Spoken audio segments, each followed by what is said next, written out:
வணக்கம்.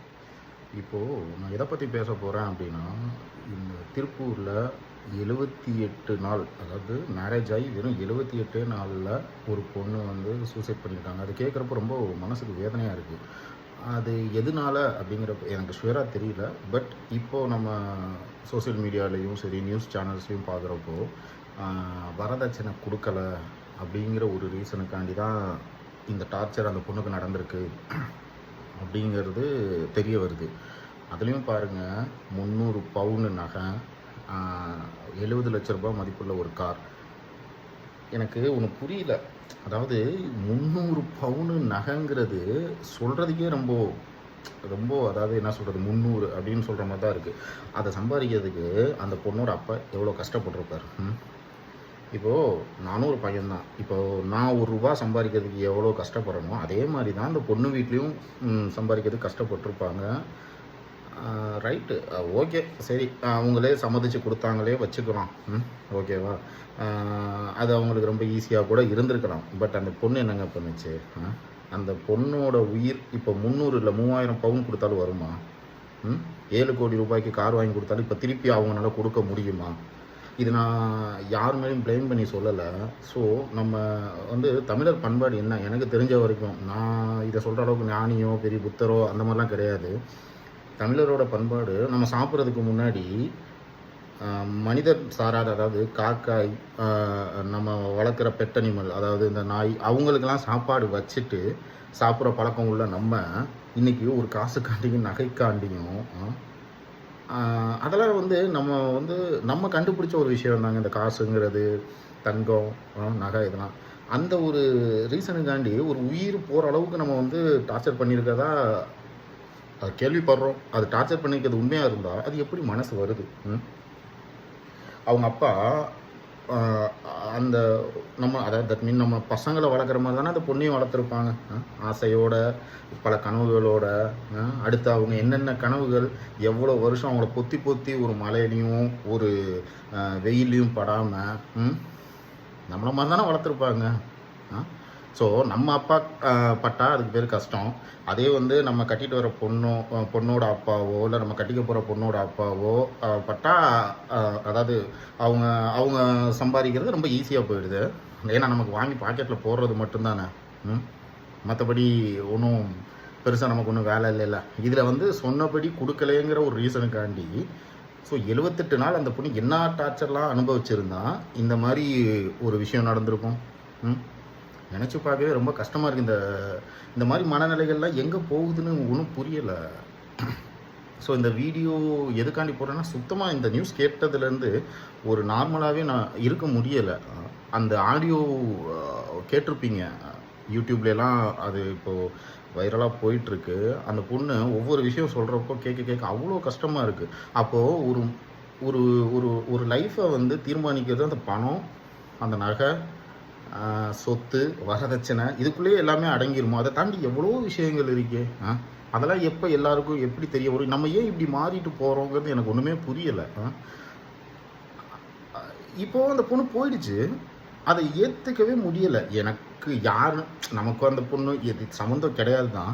ஆனால் அவ்வளோ கஷ்டமாக இருக்குது அந்த ஆடியோ. நம்ம தங்கச்சி, நம்ம வீட்டில் ஒரு பக்கத்து வீட்டில் ஒரு பொண்ணு, இல்லை அக்கா, அந்த மாதிரி நமக்கு ஒன்று நடந்தால் தான் அது கஷ்டம், வருத்தம் அப்படிங்கிறது கிடையாது.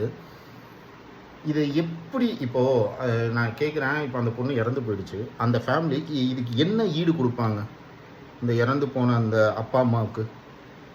இப்போ சரி, ஓகே, அவங்க பேலன்ஸாக ஒரு 200 பவுன் தரல அப்படிங்கிறாங்க, சொன்னபடி கொடுக்கல அப்படிங்கிறாங்க. இப்போ அதை கொடுத்துட்றாங்க. இப்போது இன்றைக்கி கொடுக்குறாங்க, நீ அடுத்த நிமிஷம் அந்த பொண்ணை கொடுத்துருவியா? அந்த பொண்ணு நீ வரதட்சணை கொடுக்கலேங்கிறதுனால நீ சண்டை போட்டியா, இல்லை உனக்கு அந்த பொண்ணுக்கு ஒத்து வரலையா? அது வாட் எவர் மேபி, அது என்ன வேணால் இருக்கட்டும். உனக்கு பிடிக்கலையா, லீகலாக போ, அவங்க அப்பா அம்மாட்ட சொல்லு, இல்லை ஃபஸ்ட்டு உங்கள் அப்பா அம்மாட்ட சொல்லு, பெரியவங்கள வச்சு பேசிப்பாரு. ஒத்து வரலையா, நீ ஓ வழியை பார்த்துட்டு போ, அந்த பொண்ணு அவங்க வழியை பார்த்துட்டு போகட்டும். அவங்க வாழ்க்கையின்னு அவங்கவுங்க தீர்மானிச்சுட்டு போட்டுமே. அவங்கள டார்ச்சர் பண்ணி இன்சஸ் பண்ணி இப்போ அவங்களே அவங்க உயிரை எடுத்துக்கிற அளவுக்கு பண்ணுற அளவுக்கு உனக்கு யார் அதிகாரம் கொடுத்தா? உனக்கு எப்படி மனசு வருது? அதிகாரம், தண்டனை, தூக்கில் போடுறது, ஜெயிலில் போடுறது, இத்தனை வருஷம் போடுறது ரெண்டாவது இருக்கட்டும். ஃபஸ்ட்டு எப்படி மனசு வருது உனக்கு? எப்படி வரதட்சணை இவ்வளோ கேட்கறதுக்கு மனசு வருது? அதுக்கப்புறம் அவங்க கொடுக்கலனா கூட பரவாயில்ல, கேட்டதே ஃபஸ்ட்டு தப்பு. அவங்க கொடுத்ததும் ஒரு விதத்தில் தப்பு. சரி, அது வேண்டாம், அதுக்குள்ளே நம்ம உள்ளே போக வேணாம். அவங்க இவ்வளவு கொடுத்தும் உனக்கு பத்தலைன்னா நீ என்ன அவ்வளோ பெரிய என்ன 300 பவுனுங்கிறது. அந்த மாப்பிள்ளை ஒரு ஆள் இருக்கார்ல, அந்த பொண்ணை கல்யாணம் பண்ண அந்த பையன் இண்டிவிஜுவலாக உன்னால் சம்பாதிக்க முடியுமா? 300 பவுன், அதாவது உங்கள் அப்பாவோட சப்போர்ட் இல்லாமல் உன்னால் அந்த 300 பவுன் சம்பாதிக்க முடியுமா? ஆனால் அவங்க அப்பா சம்பாதிச்சிருக்காரு. தான் பொண்ணுக்காக பார்த்து பார்த்து ஒவ்வொரு விஷயம் பண்ணியிருக்கிறாரு. நான் படித்த வரைக்கும் ஏதோ மேரேஜுக்கு 1.5 கோடி செலவு பண்ணியிருக்கிறேன். எதுக்காக பண்ணாங்க இதெல்லாம்? அதனுடைய எதிர்பார்ப்பு என்ன சொல்லு? என்ன பொண்ணு நல்லா இருக்கணுங்கிற ஒரு விஷயத்துக்கு தான் இவ்வளவு பண்ணது. இவ்வளவும் பண்ணி அந்த பொண்ணு நீங்கள் கொண்டுட்டீங்க. பாவம். இந்த மாதிரிலாம் ஒரு மனுஷனாக பாருங்கள். லைஃப் பார்ட்னருங்கிறது பிஸ்னஸ் பார்ட்னர் கிடையாது. லைஃப் பார்ட்னர் வேறு, பிஸ்னஸ் பார்ட்னர் வேறு. அவங்க கல்யாணம் பண்ணிட்டு வர்றப்போ அவங்க இன்வெஸ்ட்மெண்ட் கொடுத்து நம்ம லைஃப்பை தொடங்கிறதுக்கு பேர் பிஸ்னஸ் பார்ட்னர். சரிங்களா? வர லாபத்தில் அவங்களுக்கு பங்கு கொடுத்து அப்படி தான் எனக்கு தெரிஞ்ச நாலேஜில் நான் சொல்கிறேன். நீங்கள் யாரும் தப்பாக எடுத்துக்க வேண்டாம். லைஃப் பார்ட்னருங்கிறது அதெல்லாம் நீ கல்யாணம் கூட பண்ணாமல் கேன்சல் கூட பண்ணியிருக்கியா? இன்றைக்கி அந்த பொண்ணு அந்த அப்பா அம்மாவுக்கு பொண்ணாக இருந்திருக்கும்ல. எப்படியா? தயவு செய்து இனிமேலாவது இந்த சம்பவத்துக்கு அப்புறம் இதை நம்ம 10 நாள் கழித்து மறந்துட்டு போக வேண்டாம். தயவு செய்து இனி இந்த மாதிரி ஒரு நிலைமை எந்த பொண்ணுக்கும் தமிழ்நாட்டிலையும் சரி, ஏன் எங்கேயுமே வரக்கூடாதுங்க. நம்ம தமிழ்நாட்டில் இப்படிலாம் நடக்குதுங்கிறது ஒரு 50 வருஷம் 60 வருஷத்துக்கு முன்னாடி நம்ம இந்த மாதிரி ஒன்று பண்ணலான்னு சொல்லியிருந்தாலே நம்மளை கொண்டிருப்பாங்க. ஏன்னா அந்த மாதிரி தான் நம்ம பழக்க வழக்கங்கள் இருக்குது.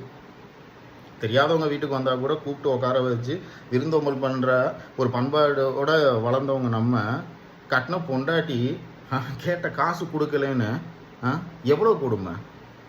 இதெல்லாம் கனவு மாதிரி இருக்குது. யோசித்து கூட பார்க்க முடிய மாட்டேங்குது. ஸோ தயவு செய்து இனியாவது நம்ம திருந்துவோன்னு ஒரு உறுதி எடுத்துக்குவோம். கண்டிப்பாக எடுத்து தான் ஆகணும். ஏன்னா இப்போ நான் பேசுகிறேன், எனக்கு ஒரு தங்கச்சி இருந்து அந்த வீட்டில் இந்த மாதிரி ஒரு பிரச்சனை வந்தால், ஸோ நான் கட்டிட்டு வந்த என் ஒய்ஃபுக்கிட்ட நான் பிரச்சனை பண்ணாமல், அவங்க வீட்டு சைடு எந்த வரதட்சணையும் கேட்காம பிரச்சனை பண்ணாமல் நான் மாறினா தான் அடுத்தவங்க மாறுவாங்க. நான் என் பையனை மாற்றலாம். அப்படி தான் மாற முடியும். சரிங்களா? தயவு செய்து இனிமேலாவது நம்ம திருந்துவோம். சரியா? நானும் ஒரு ஆண் தான். நான் எல்லா ஆணையும் சொல்லலை. இந்த மாதிரி பண்ணுற ஒரு சில பேர்த்துக்காண்டி தான் நான் சொல்கிறேன். தயவுசெய்து இனிமேலாவது நம்ம மாறுறதுக்கு ட்ரை பண்ணுவோம்.